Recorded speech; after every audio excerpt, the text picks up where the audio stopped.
que te consideras de centro, yo también, y como te empecé diciendo que admiraba muchísimo de tus labores pues, en el escenario público. Pero el otro día me encontré con una publicidad en tu Instagram. Espérame. Voy a compartirla. Soy bastante lento con esta vaina, perdón. Sobre el 25N. Para los que no saben, digamos que nos observan, el 25N es una marcha en contra de la violencia de género. La violencia de género, ¿verdad? Y quería preguntarte sobre este asunto porque a mí me preocupa bastante como centrista, digámoslo así, o como liberal, digamos, el mal uso del lenguaje en nuestra sociedad y en este caso particular de ciertas facciones muy izquierdistas que se han dedicado a utilizar el lenguaje de una manera confusa, lo tergiversan y creo que causan problemas a largo plazo y problemas, digamos, ontológicos muy graves, ¿no? Entonces mira la publicidad, tú dices, no tú, pues, aunque tiene tu sello, yo no sé bien cómo se financian estas campañas, si quieren nos dale. Pero y hay otras campañas como la del ruido que tú has hecho, que a mí que me parecen admirables y todo, pero esta me causó un poquito de escozor en el centrismo. Dale. Sí, de resquemor, de un poquito de preocupación. Entonces, así se ve la violencia, hombres, ¿no? Entonces, estás dirigiendo a los hombres. Sí. Se visten y así después se quejan, ¿no? Este no lo entendí, que no sé qué es un pack, pero bueno. El pack es las fotos desnudas. Ya. Que se manda entre personas. Las fotos de la chica, exacto, sí. Si sabe cocinar, ya se puede casar, pues esto es un estereotipo, ¿verdad? Anacrónico. Sí. Y este que dice, bueno, ya no aceptan un piropo, el fútbol es de hombres, róbele un pico, roncón, eso le pasa por rumbear solas, pórtese como varón, bueno, ¿cierto? Yo entiendo desde luego el ímpetu de este tipo de campañas, entiendo que están bien intencionadas, desde luego que la violencia de cualquier tipo, pero contra la mujer, es preocupante y le corresponde a la sociedad tomar cartas en ese asunto, desde luego. Sin embargo, para mí, ahí tengo dos problemas con esta publicidad, ¿cierto? Y es que, bueno, es evidente que aquí hay subyacente una teoría de género, ¿cierto? Con la cual ya estamos familiarizados nosotros en Occidente.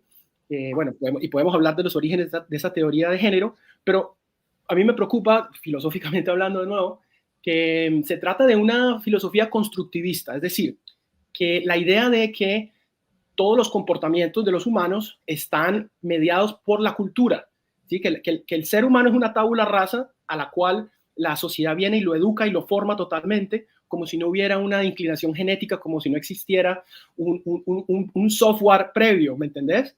Eso me parece muy problemático porque ahora hablamos en términos de constructivismo y no nos damos cuenta, pero esa teoría es, en mi opinión, y tengo argumentos, pues, es equivocada y veo ese lenguaje. ¿Dónde lo ves ahí? ¿Dónde lo ves en esta campaña? Mira, por ejemplo, a ver, róbele un pico, roncón, ¿cierto? Es un ejemplo, el primer ejemplo que se me ocurre, ¿no? Es evidente que en la especie humana las mujeres tienen que ser mucho más selectivas a la hora de tener sexo, porque conlleva un riesgo mucho mayor para una mujer acostarse con un hombre que viceversa. ¿Por qué? Porque las mujeres tienen útero y los hombres no, ¿cierto? Eso es un hecho absolutamente natural, normal.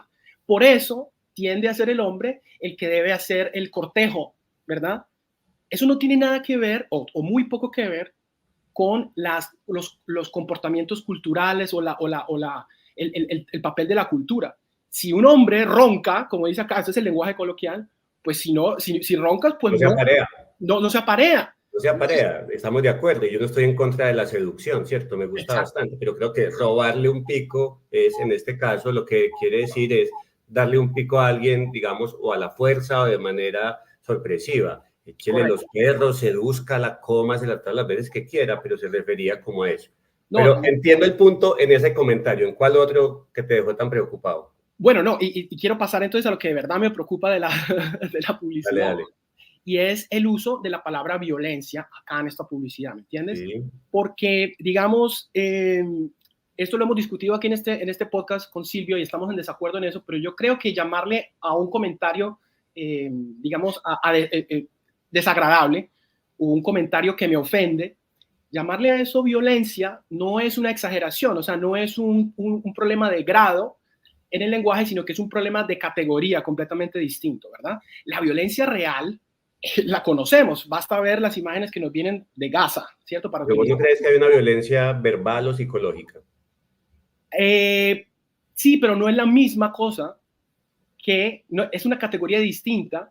Claro, yo te puedo insultar, ¿cierto? Y un insulto a nadie le gusta. Por ejemplo, lo vemos en el Congreso, ¿sí? Con frecuencia, el senador Polo Polo le dice a una señora gorda, fea, y eso es de un gusto pésimo. Lo deja a él, le acarrea a él el rechazo de la sociedad, pero no es violencia, es otra cosa, es una opinión equivocada, es una opinión ignorante, sí. Lo mismo pasa con yo creo que en el caso de vos, por ejemplo, decir que alguien es menos capaz por ser negro o por ser marica o por ser mujer, y eso son expresiones que vemos ahí, ¿cierto? El fútbol es para machos, diciéndole a las mujeres que no tienen por qué jugar, o que una mujer no tiene por qué liderar porque es demasiado emocional y no sabría ser racional. A mí me parece que sí es una violencia psicológica, porque no son casos aislados, es una violencia, digamos, estructural. Es toda una sociedad, una construcción cultural pensando que la mujer no es capaz o que el negro es inferior. A mí sí me parece violento, ¿cierto? No es violencia física, pero sin duda me parece una violencia psicológica. Bueno, y ahí, ese debate es fascinante, ¿verdad? Porque entra en juego, como liberales, ¿verdad? Entra en juego otro derecho de primera generación, que es la libertad de expresión. Yo, por ejemplo, vi con muchísima preocupación la condena que le dieron a esta señora racista, la señora Rubiano, creo que se llama, por haber dicho improperios y cosas detestables contra la vicepresidenta de Colombia, ¿verdad? Pero no me parece que eso sea un crimen para que la condenen a cárcel. Eso es otro debate muy grande que, ¿cierto? que podemos tener. Un debate grande, sí. Claro. Pero a mí lo que me preocupa, Daniel, es que, claro, yo entiendo tu punto, pero entonces tú no le estás llamando en la publicidad violencia psicológica o no le estás poniendo ese condicional. Sí, pero entonces, si a todo le empezamos a llamar violencia, tú sabes, si todo es violencia, pues nada es violencia. Entonces, dime. Pues digamos que ya el debate es eterno y es emocionante, ¿cierto? Simplemente yo creo que también por un lado, yo no creo que el Congreso, por ejemplo, sea el escenario para esos debates semánticos. Te lo digo, y por eso pues aquí no me siento en el Congreso, me siento hablando con un filósofo y me parece una chimba este debate. Pero sí es un hecho que se ha escrito mucho ya de temas de género, de equidad, no solo hombre-mujer, sino también racial, por ejemplo, o étnica. Y a eso se le llama técnicamente violencia, ¿cierto? Podemos discutir, ponerle otro nombre vos y yo acá, pero yo lo seguiré llamando violencia porque así se entiende, incluso pues como en la bibliografía.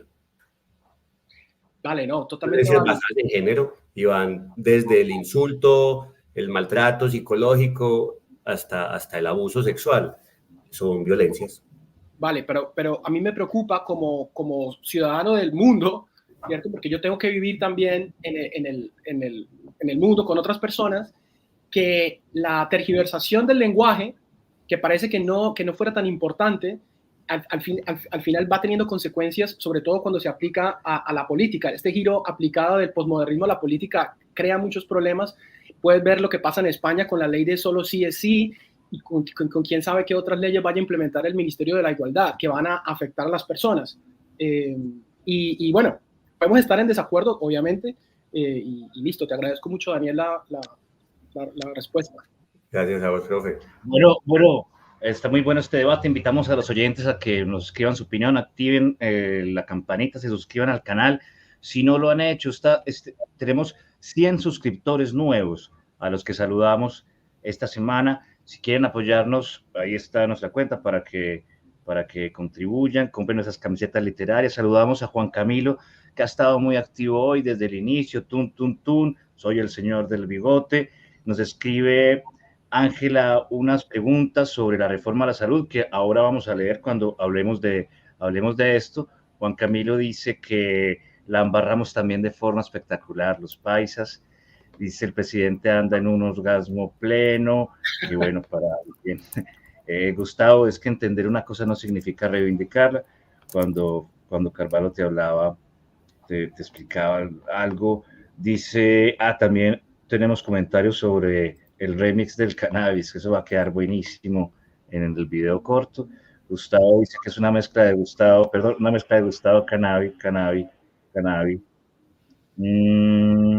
Dice sobre, para terminar el tema de los estupefacientes, la prohibición de consumir sustancia por parte del Estado no es análoga a la del padre que evita que sus hijos abusen del dulce. Hace otra pregunta, la prohibición es legitimada porque se supone que quien prohíbe sabe mejor que yo las consecuencias y hay un criterio objetivo de lo conveniente e inobediente. ¡Wow! ¡Qué buenas preguntas, querido Pseudomonte! Este programa lo hacemos especialmente para ti. ¿Qué dicen ustedes al respecto de Pseudomonte? Y pasamos a la reforma a la salud. No, Pseudomonte, que lo conocemos bien, estamos en desacuerdo. El Estado no es una figura paternal, ¿no? El Estado no es mi padre, por eso no tenemos líderes ni reyes sempiternos que nos digan cómo nos tenemos que comportar. Para eso pues están los presidentes de China o de Cuba, que son como los padres de la nación. Eso no estoy de acuerdo. Ese debate es bacano, pero yo sí pienso que o sea, el Estado debe mediar con el conocimiento, ¿cierto? Había que vacunarse contra el COVID, pienso yo. Ese es otro debate brutal. Eso. Sí. Yo sí quiero que los niños vayan al colegio vacunados. O sea, creo que la vacuna es un avance, ¿cierto? Que nos ha permitido aumentar la expectativa de vida en 40, 50 años en un siglo. Entonces, ese tipo de conocimientos, los temas relativos a la salud, incluso a cosas científicas como, pues la Tierra es redonda, ¿me entendés? Y yo quiero que en el colegio enseñen que la Tierra es redonda y no como en esos colegios gringos que ya te dan la alternativa, así quieres que te enseñen el evolucionismo o el creacionismo. No. Y yo sí creo que el Estado, entendiendo que el Estado no es una cosa aparte, sino que el Estado lo hacemos todo y votamos, tiene que dar línea en cuanto a temas que son de conocimiento, pues de civilización, ¿me entendés? Entonces ahí sí no soy tan liberal como el profesor Gustavo, tan libertario diría yo. Vale, no, y a mí no me importan las etiquetas. Sí, porque estamos discutiendo las ideas y lo interesante es cuando derechos fundamentales o de primera generación entran en conflicto. Ahí es donde se dan los grandes debates. Claro. Y es lo que nos ayuda a avanzar. Por ejemplo, tú dices, a mí tampoco me gustaría que a mi hijo le enseñen en el colegio, por ejemplo, teorías anticientíficas, como decir qué sé yo, que los hombres son tóxicos o que son violentos, por ejemplo. Tampoco me gustaría que le enseñaran eso en los colegios públicos a los niños. Aquí en Estados Unidos hay un debate gigantesco ahora por el asunto de las vacunas, ¿cierto? Porque el Estado mintió a la gente, le dijo, las vacunas te van a prevenir del COVID. Y no, la gente se vacunaba y igual les daba COVID.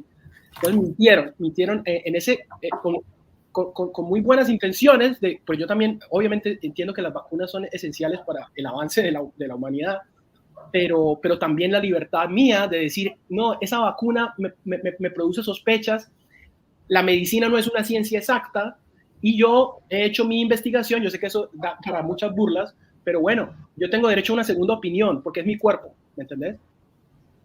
Sí, no, está bien. Pues sí, de hecho no obligaron a nadie a vacunarse, pero si usted no se vacuna, pierde beneficios. Yo sí estoy de acuerdo. Bueno, ya podemos pasar a hablar de la reforma a la salud. Nos escriben los oyentes, sobre todo Ana María, creo que se llama Ana María nos pregunta,